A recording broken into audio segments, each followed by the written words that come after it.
Hello students, welcome to the Medu Hub. आज हम लोग बात करेंगे कैपेसिटर के बारे में। तो ये जो सेशन है वो इंट्रोडक्शन ऑफ कैपेसिटर के बारे में है। तो इसमें हम कैपेसिटर के बेसिक इंफॉर्मेशन के बारे में समझेंगे कि कैपेसिटर कैसे वर्क करता है और कैपेसिटर क्या होता है।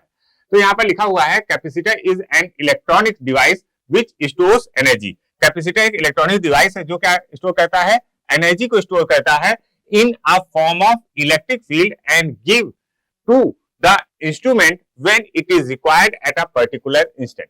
जब हम इस डेफिनेशन को पढ़ते हैं और ये समझने की कोशिश करते हैं तो हमें ये मन में ख्याल आता है कि अच्छा, कैपेसिटर एक डिवाइस है जो एनर्जी को स्टोर करता है और किस फॉर्म में स्टोर करता है, इलेक्ट्रिक फील्ड के फॉर्म में स्टोर करता है, और जब जरूरत होती है उस डिवाइस को तो वो एनर्जी दे देता है। अच्छा, ठीक हुई बात। तो जैसे ही इसको हमने पढ़ा तो बच्चे के मन में या आपके मन में ख्याल आएगा कि सर हमारे पास तो बैटरी भी थी, हमारे पास बैटरी भी थी, तो इस कैपेसिटर की रिक्वायरमेंट क्या पड़ी। देखिए यहां पर एक वर्ड लिखा हुआ है इंस्टेंट। ओके, तो कैपेसिटर जो होता है एक सोर्स है एनर्जी का जो इंस्टेंट एनर्जी देता है। इंस्टेंट मींस एक पर्टिकुलर इंस्टेंट पर, जैसे ही उस इलेक्ट्रॉनिक डिवाइस को जरूरत है उस पर्टिकुलर इंस्टेंट पर वो एनर्जी दे देता है। Instant energy source. जबकि अगर हम बैटरी के बारे में बात करें तो बैटरी वाले केस में अगर मान लीजिए आपके पास ये बल्ब है, ओके, और आपने इसको कनेक्ट किया एक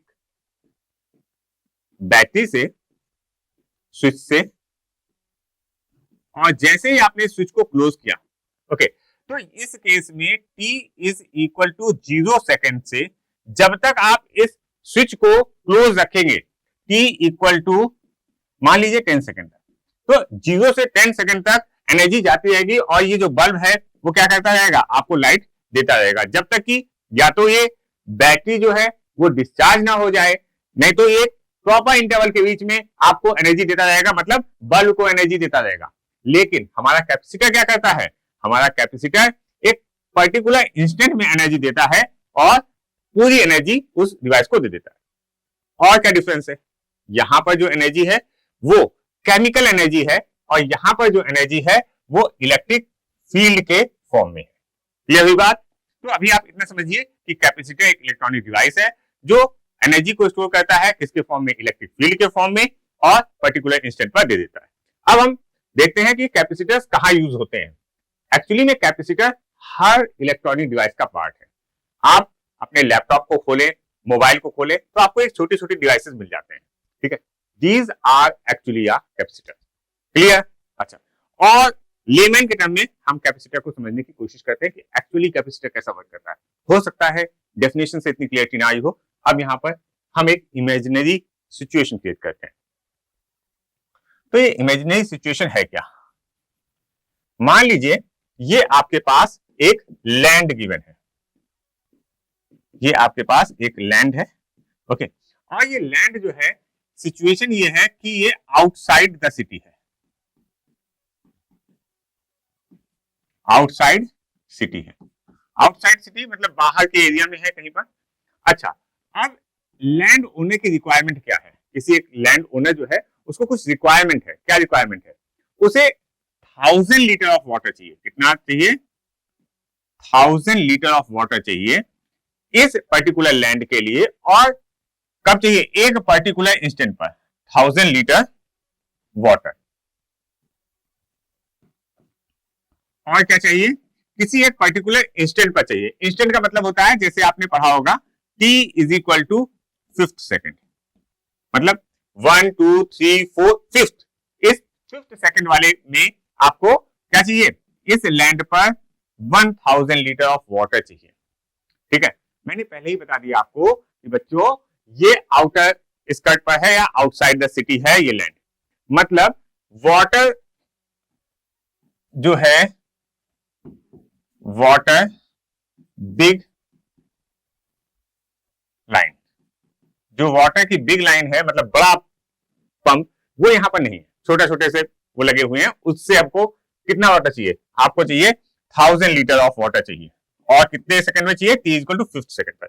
अब क्या करें, अब क्या करें, देखिए अब जब सोचा गया लैंड ओनर ने सोचा कि भाई क्या किया जाए, तो लैंड ओनर ने कहा कि बहुत से पर्सन्स को हम लोग इकट्ठा करेंगे, ओके, और बकेट्स जो हैं उनको हम भर लेंगे, बहुत ढेर सारी बकेट्स लाएंगे, okay, depending upon the 1000 litre, okay. तो 1000 लीटर के हिसाब से अगर हम 20 लीटर की बकेट का यूज करें तो 100 बकेट्स हमको लानी होंगी, और 100 बकेट्स लाके, अभी मैंने यहाँ 3 बनाई, आपको 100 बकेट्स की रिक्वायरमेंट होगी लगभग। और इसमें हम क्या करें, वाटर फिल कर लें, क्या फिल कर लें, वाटर फिल कर लें, वाटर फिल कर लें, और 100 पर्सन भी ले आते हैं, ओके, 100 पर्सन आए और 100 buckets full of water, okay.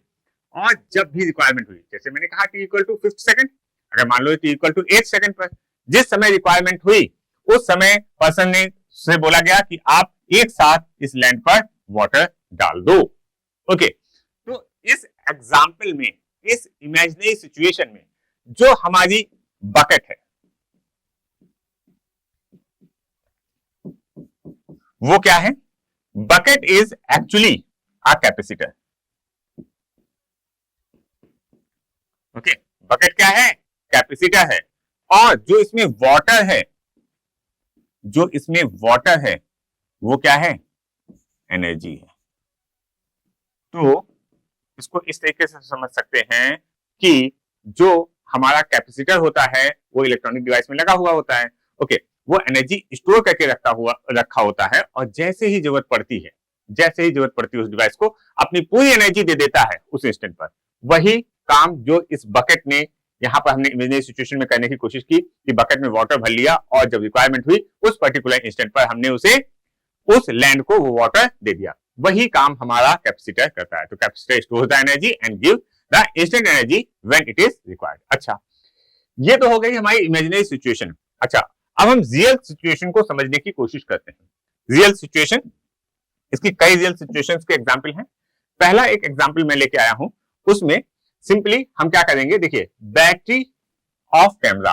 Okay, battery of कैमरे के बारे में समझते हैं।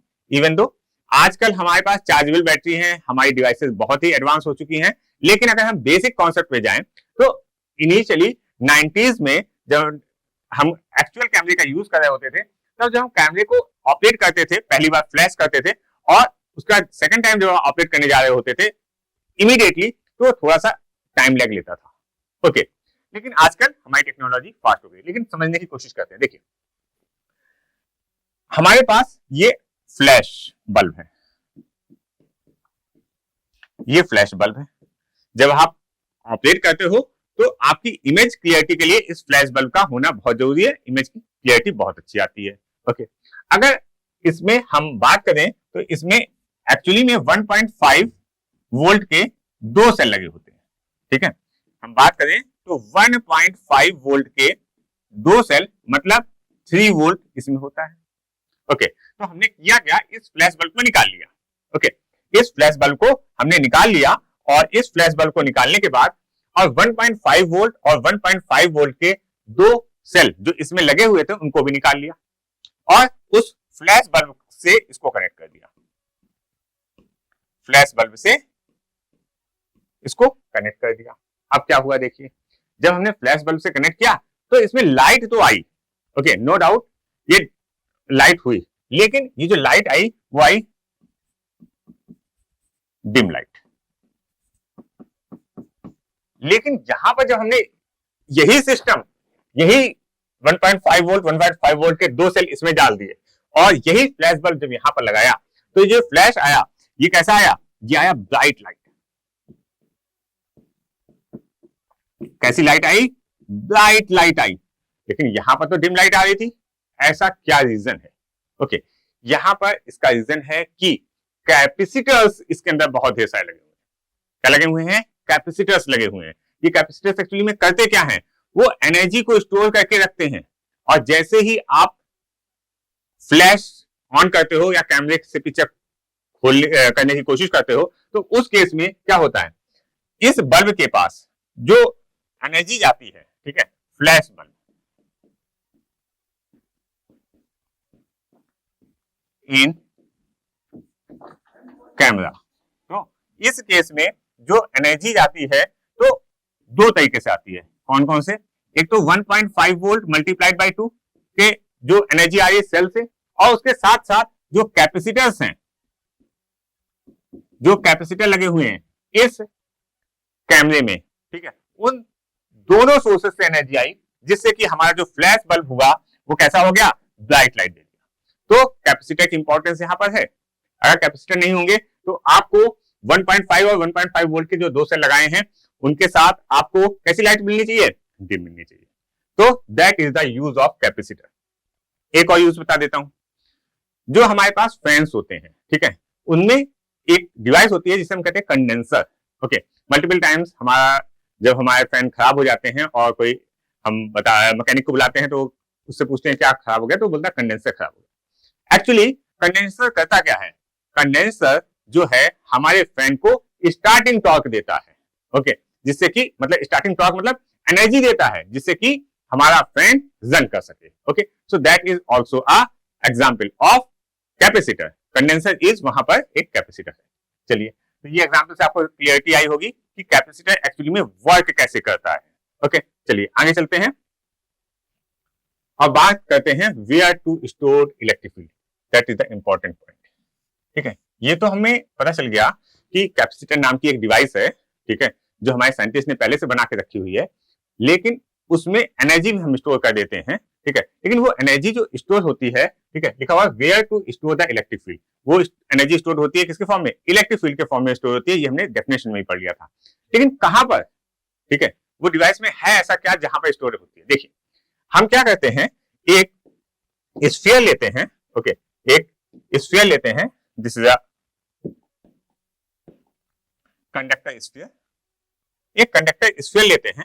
ओके, कंडक्टर स्फीयर का मतलब इस पे अगर हम चार्ज डालें, इस पर अगर हम चार्ज डालें, ठीक है, हम इंफिनिटी से क्यू क्यू चार्ज करके यहां पर लाते हैं, धीमे धीमे धीमे धीमे करके हम चार्ज ला रहे हैं। इस स्फीयर की रेडियस आर है, इस स्फीयर की रेडियस आर है। हम क्या कर रहे हैं, ये कंडक्टर हॉलो स्फीयर है, इस पर हम इंफिनिटी से चार्ज ला ला के डाल रहे हैं, और आफ्टर सम टाइम इस पर टोटल चार्ज कितना हो जाता है, क्यू। आफ्टर सम टाइम इस पर चार्ज कितना हो जाता है, टोटल क्या हो जाता है, क्यू। तो जब हम चार्ज ला रहे थे तो एक्चुअली हम कर क्या रहे थे, अगर आपने इलेक्ट्रोस्टैटिक को अच्छे से पढ़ा है तो ये चीज आपको बताई गई होगी कि जब हम चार्ज ला रहे थे तो पहली बार में हमको कोई वर्क नहीं करना पड़ा। क्यों नहीं करना पड़ा, क्योंकि इस पे कोई चार्ज नहीं था तो रिपल्सन नहीं हुआ। सेकेंड टाइम जैसे आप चार्ज लाए तो इस पे थोड़ा सा चार्ज था, आपको रिपल्सन फेस करना पड़ा, आपने कुछ वर्क किया। इसी तरह से थर्ड टाइम लाए और कंटिन्यूअस लाते रहे तो क्या करना पड़ा, आपको वर्क करते रहना पड़ा, और जो वर्क किया वो एक्चुअली में पोटेंशियल एनर्जी के फॉर्म में स्टोर हो गया, और वो energy in the form of electric field, इसके चारों तरफ ऐसे करके बन गई। This is the electric field. Actually में जो इलेक्ट्रिक फील्ड है, this is an electric field, this is an electric field. Okay, तो ये जो एनर्जी है इसका हमने कैलकुलेशन किया। ओके, इस एनर्जी का कैलकुलेशन हम लोग कर चुके हैं क्या, हाँ, इस एनर्जी का हम कैलकुलेशन कर चुके हैं अपने इलेक्ट्रोस्टैटिक वाले चैप्टर में। हम इसका कैलकुलेशन कर चुके हैं, और इसकी वैल्यू क्या आती है, U is equal to k Q square upon 2R। ये वैल्यू आती है एनर्जी की। ये जो हमने चार्ज इंफिनिटी से लाए इस conductor sphere, hollow conductor sphere पर, तो इस केस में हमने जो वर्क किया वो पोटेंशियल एनर्जी की फॉर्म में स्टोर हुआ, और वो एनर्जी ये थी। Okay, this is the energy. अब इसमें एक इंपॉर्टेंट बात कि सर ये एनर्जी तो मुझे दिख गई कि हाँ, हम एक कंडक्टर बॉडी लें, उसमें अगर हम चार्ज डालते हैं तो एक्चुअली में हम चार्ज डाल रहे हैं, लेकिन एनर्जी जो स्टोर हो रही है, अब कई जगह पर लिखा होता है चार्ज डाल रहे हैं तो चार्ज स्टोर हो रहा है। चार्ज डेफिनेटली चार्ज है, ठीक है, चार्ज यहां पड़ रहे हैं, लेकिन जो एनर्जी है वो इलेक्ट्रिक फील्ड के फॉर्म में है। इस बात को बहुत क्लियरिटी के साथ समझें। अच्छा, ये कहां से कहां तक है, आर से इंफिनिटी तक है। एक और इंपॉर्टेंट बात, एक बहुत इंपॉर्टेंट बात कि ये कहां से कहां तक है, आर से इंफिनिटी तक है। अच्छा, आर से इंफिनिटी तक होने का क्या मतलब है, यहां रेडियस से इंफिनिटी तक है। ये इसी तरीके से है कि आपको वाटर दे दिया जाए, जो हमारा पहला एग्जाम्पल था, वाटर को सरफेस पे डाल दिया जाए और आपसे बोला जाए कि आप इसका यूज करो, तो ये जो एनर्जी है ना, ये बिखरी हुई है, मतलब आर से इंफिनिटी तक बिखरी हुई है। हम इस एनर्जी का प्रॉपर यूज नहीं कर सकते, हमें इस एनर्जी को एक कंफाइंड रीजन में लेके आना पड़ेगा। हमको नहीं लाना है, हमारे साइंटिस्ट ने ये सब करके रखा हुआ है, लेकिन हमारे समझने के लिए अभी ये मालूम होना चाहिए कि इस केस में ये एनर्जी बिखरी हुई है और कहां से कहां तक है, आर से लेकर इंफिनिटी तक, मतलब जहां से आप चार्ज ला रहे थे और जहां तक लाए वहां तक इलेक्ट्रिक फील्ड जो हुई, ये जो इलेक्ट्रिक फील्ड है चार्ज की वजह से, ये एनर्जी है और ये बिखरी हुई है। ओके, सो इसको हमको एक कन्फाइंड रीजन में लाना था। कन्फाइंड रीजन में कैसे लाएंगे वो हम बाद में देखेंगे। अच्छा, इसका पोटेंशियल के बारे में बात करें तो इसका पोटेंशियल होगा V is equal to k q by r, ये इसका पोटेंशियल होगा। ठीक है, तो where to store the electric field, electric field store करने के लिए हमें एक कंडक्टर बॉडी की रिक्वायरमेंट होती है, जिसमें हम चार्ज डालते जाते हैं, तो चार्ज की वजह से इलेक्ट्रिक फील्ड होती है, वही इलेक्ट्रिक फील्ड एक्चुअली में एनर्जी है। क्लियर हुई बात? अच्छा, अब आगे चलते हैं। नेक्स्ट है capacity to hold a charge. Capacity to hold a charge, यहां से capacity to hold a charge, जिसे हम एक्चुअली में कैपेसिटेंस कहते हैं। क्या कहते हैं? CAPANCE,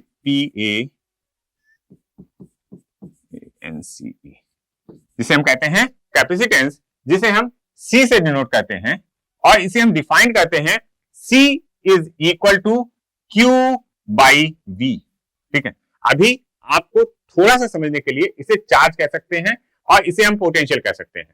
ठीक है, अभी बाद में इसे हम कहेंगे charge on any one plate, जब हम पहले प्लेट पर कैपेसिटर, और V कहेंगे potential difference between the plate. लेकिन अभी सिंपल समझने के लिए C is equal to Q by V, C equal to Q by V। अच्छा, यहां पर बहुत इंपॉर्टेंट पॉइंट है, बहुत ध्यान से समझें कि कैपेसिटेंस जो है किसी भी कैपेसिटर का, वो ना चार्ज पे डिपेंड करेगा ना ही पोटेंशियल पर। ओके, ये कुछ इस तरीके से है जैसे R is equal to V by I. Okay, Ohm's law हम पढ़ते हैं, R equal to V by I. देखिए, कई बार और हजारों बार हम इस फॉर्मूले का यूज कर देते हैं R equal to V by I, लेकिन किसी भी वायर का रेजिस्टेंस ना कि पोटेंशियल पर डिपेंड करता है ना ही करंट पर। ओके, तो इसका किस पे डिपेंड करता है?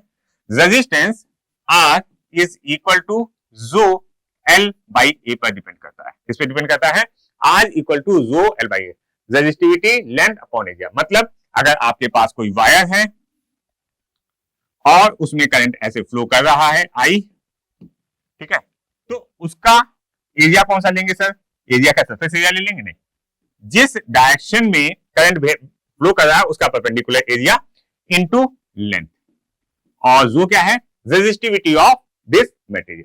ठीक है, देखो ये वाला फॉर्मूला बहुत यूज करते हैं, लेकिन रेजिस्टेंस कभी भी V और I पे डिपेंड नहीं करता, रेजिस्टेंस डिपेंड करता है जो L बाई A पे। इसी तरह से यहाँ पर C equal to Q by V formula infinite बार आप यूज करोगे क्वेश्चन सॉल्व करते समय, लेकिन C Q पे डिपेंड नहीं कर रहा, C V पे नहीं डिपेंड कर रहा, तो सर किस पे डिपेंड कर रहा है? C। देखिए, ये तो एक जनरल फॉर्मूला हो गया। ठीक है, इसको हम यहां लिख देते हैं अभी चार्ज, और इसको लिखते हैं पोटेंशियल। अभी मैं इसको चार्ज को अभी और डिफाइन करूंगा और पोटेंशियल को और डिफाइन करूंगा कि पोटेंशियल एक्चुअली क्या पोटेंशियल है। ठीक है, अभी सिंपल वर्ड्स में लिखा है। अच्छा, अगर अभी हम एक हॉलो स्फीयर के बारे में बात करें, इसके बारे में हमने बात की, हॉलो स्फीयर। ठीक है, हॉलो स्फीयर कौन वाला? जो अभी जस्ट हमने इसके पहले लिया है, हॉलो स्फीयर। ठीक है, हॉलो स्फीयर पे अगर चार्ज Q है, अगर हमारा चार्ज Q है और पोटेंशियल V है, ठीक है, पोटेंशियल V क्या है? V equal to KQ by R, तो इन वैल्यूज को हम रखते हैं, तो हमारा कैपेसिटेंस क्या आना चाहिए? तो इनको हम लिखते हैं C is equal to Q by V। Okay, अच्छा, Q को हमने Q रखा, V की वैल्यू हमने K का जो वैल्यू थी वो भी रख दी, 1 upon 4 pi epsilon not, okay, C and Q by R। ठीक है, K की वैल्यू हमने रख दी। अच्छा, अब इस Q और Q को कैंसिल कर देते हैं और C की वैल्यू आती है C is equal to 4 pi epsilon naught R। C की वैल्यू क्या आई? ये किसके केस में आई? ये हॉलो स्फीयर वाले केस में आई। किस केस में आई? हॉलो स्फीयर वाले केस में। अच्छा भाई, हॉलो स्फीयर वाले केस में आ गई। अब ये ध्यान से समझने की कोशिश कीजिए कि हमारे पास जो कैपेसिटेंस ऑफ कैपेसिटर है, ठीक है, जो एक्चुअली में बताएगा कि कोई भी बॉडी कितना चार्ज स्टोर कर सकती है, capacity to hold the charge, okay, जिसे हम कैपेसिटेंस कहते हैं, वो डिपेंड कर रहा है, देखिए 4πε0, ये क्या है, एक कांस्टेंट है। मतलब C जो डिपेंड कर रहा है वो किस पे डिपेंड कर रहा है, R पर। R का मतलब क्या है, R का मतलब है उसके शेप एंड साइज। सो यहां पर एक पॉइंट लिख सकते हैं, कैपेसिटेंस of any capacitor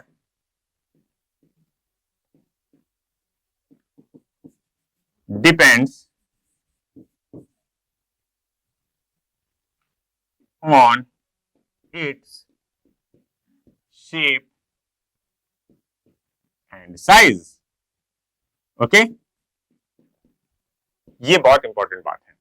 किसी भी कैपेसिटर का जो कैपेसिटेंस है वो किस पे डिपेंड करेगा, उसके शेप एंड साइज पे डिपेंड करेगा। जैसे यहां पर इस कैपेसिटर का कैपेसिटेंस हॉलो स्फीयर का रेडियस पे डिपेंड कर रहा है, ठीक है, ये ना ही Q पे डिपेंड कर रहा है और ना ही V पे डिपेंड कर रहा है। This is the most important formula in the case of capacitor. Okay, तो ये आपने समझा capacity to hold a charge, की capacity to hold a charge जिसे हम कैपेसिटर कहते हैं, उसे हम कैसे डिफाइन करेंगे। Okay, this is the general formula. हाँ, पैरेलल प्लेट कैपेसिटर के लिए हम इस फॉर्मूले को और मॉडिफाई करेंगे आगे चल के। अब हम बात करते हैं unit of capacitance. Unit of capacitance, तो यूनिट ऑफ कैपेसिटेंस के बारे में बात करें तो C is equal to Q by V होता है। C is equal to Q by V होता है। हमारे केस में capacity to hold a charge में हमने फॉर्मूला पढ़ा, capacitance is equal to Q by V। तो Q क्या है, Q एक चार्ज है, तो इसे हम लिख सकते हैं कूलाम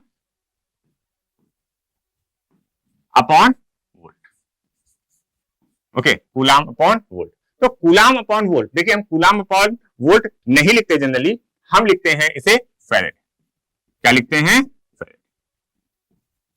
जिसे हम कैपिटल F से डिनोट करते हैं, जिसे हम कैपिटल F से डिनोट करते हैं।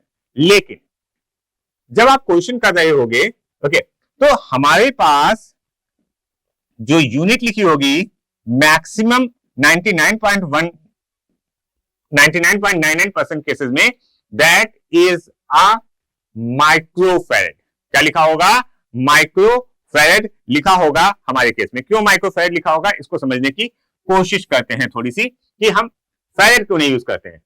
कूलाम पर वोल्ट को हम फैरेड कहते हैं, कैपेसिटेंस की जो यूनिट होती है दैट इज फैरेड, लेकिन हम 99% केसेस में हम क्या लिखते हैं, माइक्रोफैरेड। क्यों माइक्रोफैरेड लिखते हैं, देखते हैं। अगर हम अपने पुराने केस हॉलो स्फीयर,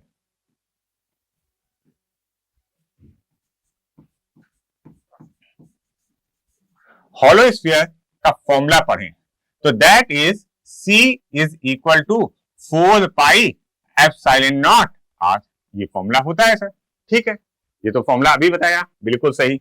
अच्छा, अगर हमने कहा कि बेटा मुझे एक कैपेसिटर चाहिए जिसका कैपेसिटेंस 1 फैरेड हो, तो आप क्या करोगे, ठीक है सर, हमने C को 1 रखा, 4π रखा। अच्छा, यहां पर एप्सिलॉन नॉट की वैल्यू, एप्सिलॉन नॉट की वैल्यू किसी को पता है, अगर नहीं पता है तो याद कर ले, epsilon naught is equal to 8.85 into 10 to power of minus 12. Okay, that is R. 8.85 into 10 to power of minus 12. ये वैल्यू आई। अच्छा, अब आप रेडियस कैलकुलेट करो जल्दी से। R is equal to 1 upon 4 pi. Okay, ये 10 to power of 12 ऊपर चला गया and multiplied by 8.85. ठीक है, अगर आप इसको ध्यान से समझो, अगर आप इसको ध्यान से समझो तो दैट इज ग्रेटर देन